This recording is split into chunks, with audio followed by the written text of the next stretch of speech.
The President has proclaimed emergency. This is nothing to panic about.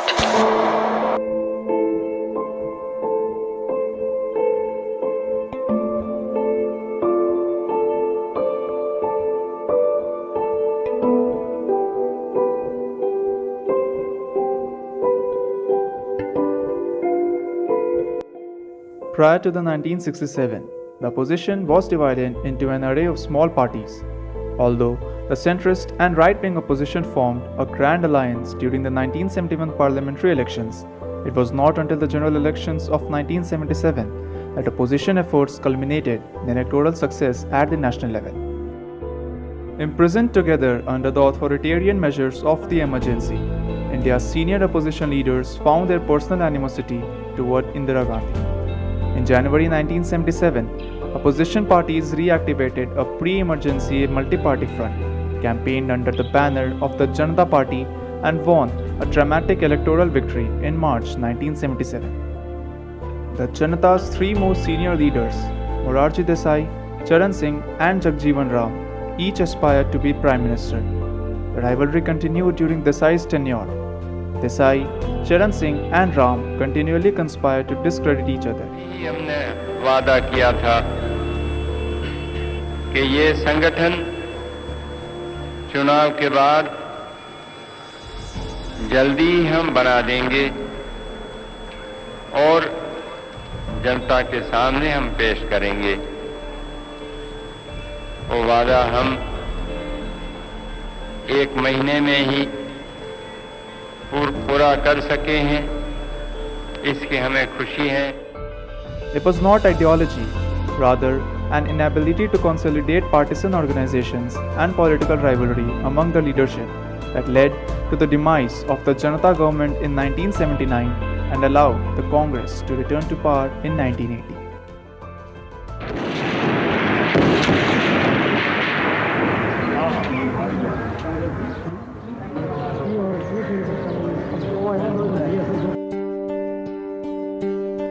The roots of Operation Blue Star can be traced from the Khalistan movement. The Khalistan movement was a political Sikh nationalist movement that aimed to create an independent state for the Sikhs inside the current Northwestern Republic of India.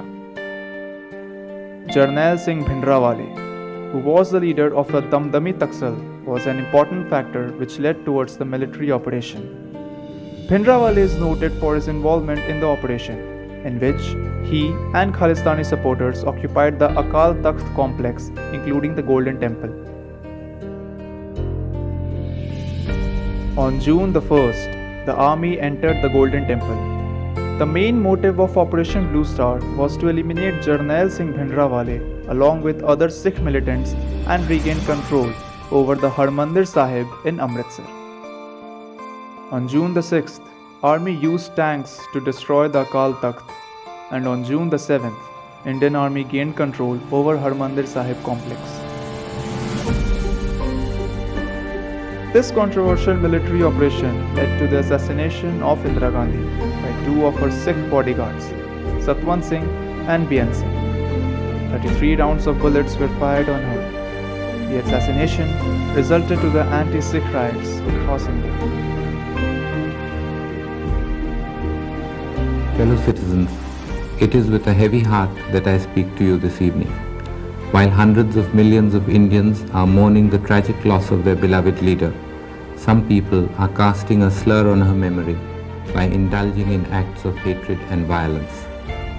Disgraceful incidents of arson, loot and murder have taken place. This must stop forthwith.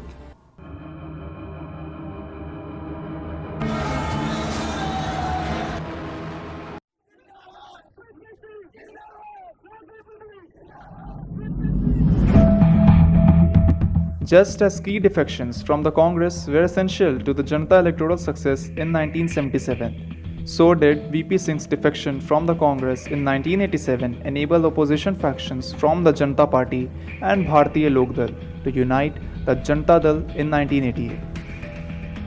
Multiple regional parties formed the National Front, led by Janata Dal, which defeated Rajiv Gandhi's Congress in the 1989 parliamentary elections. With VP Singh as Prime Minister, the National Front government earned the appellation of the crutch government, as it depended on the support of the CPIM on its left and the BJP on its right. On August the 7th, 1990, VP Singh suddenly announced that his government would implement the recommendations of the Mandal Commission to reserve 27% of central government jobs for the backward classes, defined to include around 52% of the population. It led to riots throughout North India. BJP President Lal Krishna Advani announced that he would traverse the country on a pilgrimage to Ayodhya, where he would lead Hindu activists in the construction of the Ram Janmbhoomi temple on the site of the Babri Masjid. As the pilgrimage progressed, riots between Hindus and Muslims broke out throughout the country.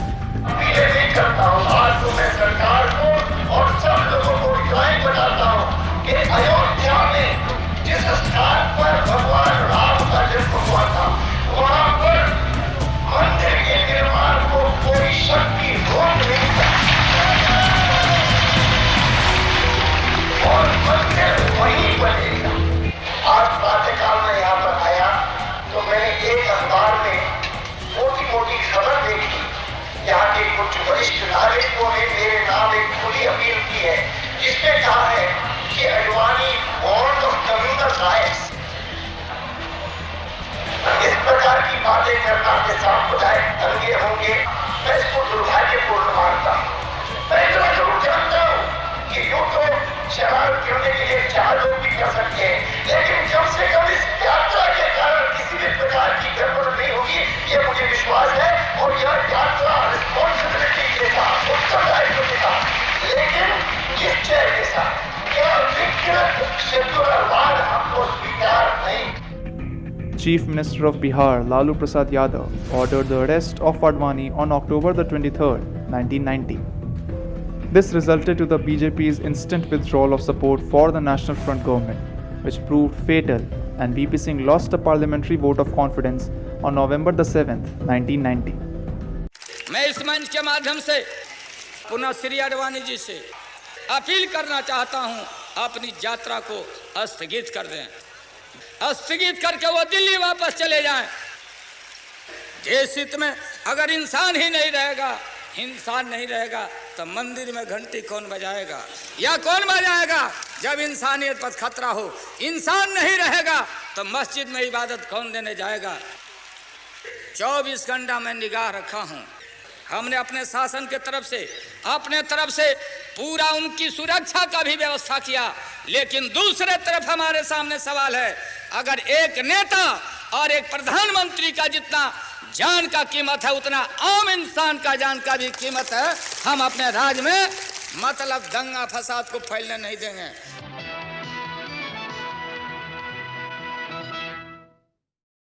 The products of unstable political phase in India were the Charan Singh's government of 5 months, VP Singh's government of 11 months, Chandrasekhar's government of 7 months, H.D. Devegowda's and I.K. Gujral's government of 1 year each, and at last, Vajpayee's government of 18 months. चुनाव होता है तो लोग vote देते हैं सरकार चुनने के लिए, या तो वोट लोग देते हैं सरकार को हटाने के लिए, लेकिन यह पहला चुनाव ऐसा हो रहा है जिसमें सिर्फ वोट टू इलेक्ट नहीं है, सिर्फ वोट टू डिफीट नहीं है, पर लोगों के मन में एक नई धारा शुरू हुई है, वो है vote to punish.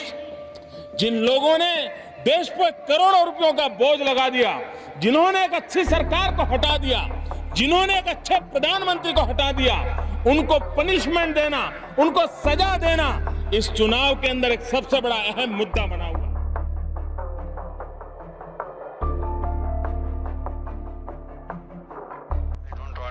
Disown what I have done. The whole thing, I did not take any loan during my regime. Loans were taken by others. These were market borrowings. In market borrowings, if anybody demands, you will have to pay back within 24 hours. If you don't pay, the country is discredited. You are in default. You are in default. At that time, the suggestion came to me that we should mortgage the gold for mere 300 or 400, I don't remember, very paltry amount.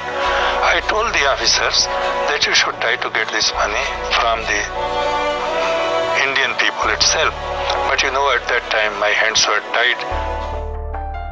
By July 1990, the low reserves had led to a sharp depreciation of the rupee, which in turn exacerbated the twin deficit problem.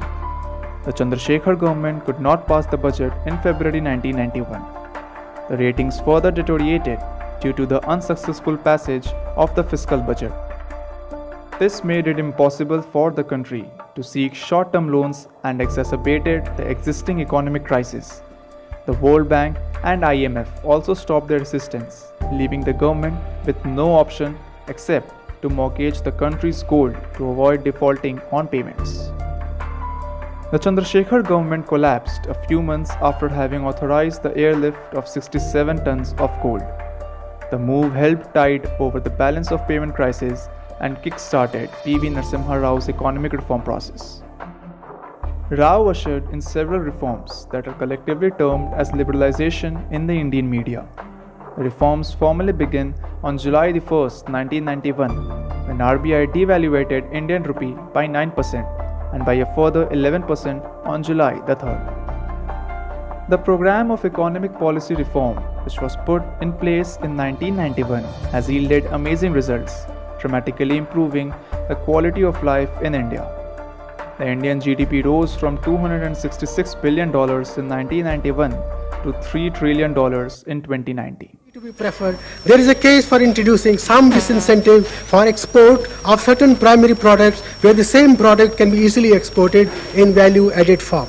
I therefore propose to impose an export duty of 10% on exports of certain types of finished leather and on unpolished granite in order to encourage exporters to shift to leather products and polished granites.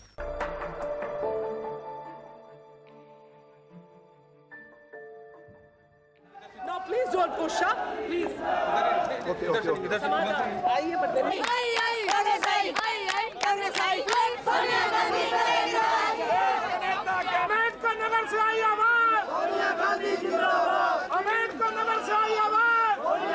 It is an endorsement of the Congress Party, of all the workers, of the grassroots workers, from the lowest worker to the top. The 2004 election was seen by many as a turn away from the pro-urban policies adopted by the BJP. As had become the pattern in other recent elections, no party was situated to form a government on its own. So the Congress formed a coalition known as the United Progressive Alliance, and Sonia Gandhi recommended Manmohan Singh, a Sikh, for the post. The government made employment generation and social equity important features of its agenda. In addition, women began occupying senior positions in state and union territory governments, notably in highly populated Tamil Nadu, Uttar Pradesh and West Bengal. Singh's second term as Prime Minister was marked by a continuing decline in his and the UPA's popularity among the Indian people. A major factor was the Indian economy, which initially had weathered the global financial crisis of 2008-9, but then began to decline, encumbered by such factors as slipping growth and rising inflation rates, escalating costs for food and energy supplies, and high interest rates that discouraged investment. More serious, however, was a string of corruption scandals that implicated a number of government officials.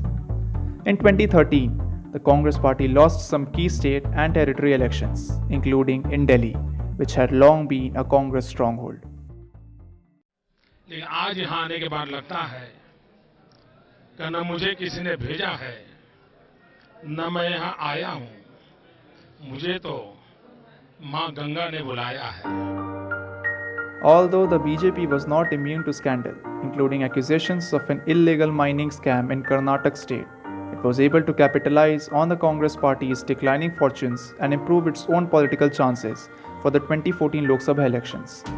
Narendra Modi successfully portrayed himself as a strong opponent of government corruption and as a man of the people, in contrast to the elite members of the Congress Party. He also did not shy away from espousing his long-held views on Hindu nationalism or his ties to the strongly pro-Hindu RSS. Modi's tenure was marked by a number of economic initiatives and a rejuvenated Hindu nationalism. India's economy improved over the first few years. In 2015, the annual GDP growth reached 8.2%, though beginning in 2016, sweeping reforms meant to formalize the economy slowed growth. Despite the diversity of the Hindu population, Modi's government promoted inclusive aspects of Hindu culture through measures such as banning the sale of cows for slaughter. In the year 2019, the BJP returned to power in the Lok Sabha with a landslide victory, and Modi became the first Prime Minister outside the Congress to be re-elected after a full term. हर योजना गरीब इलाकों को विकास के रास्ते पर ले आए, गरीब परिवारों को गरीबी से मुक्ति होने के लिए ताकत दें, हर गरीब को गरीबी से मुक्ति पाने का अवसर दें। ऐसी एक के बाद एक योजनाओं के द्वारा देश को बदलने का हमारा जो प्रयास था वो आज नजर आ रहा है, और तभी तो कह रहे हैं मेरा देश बदल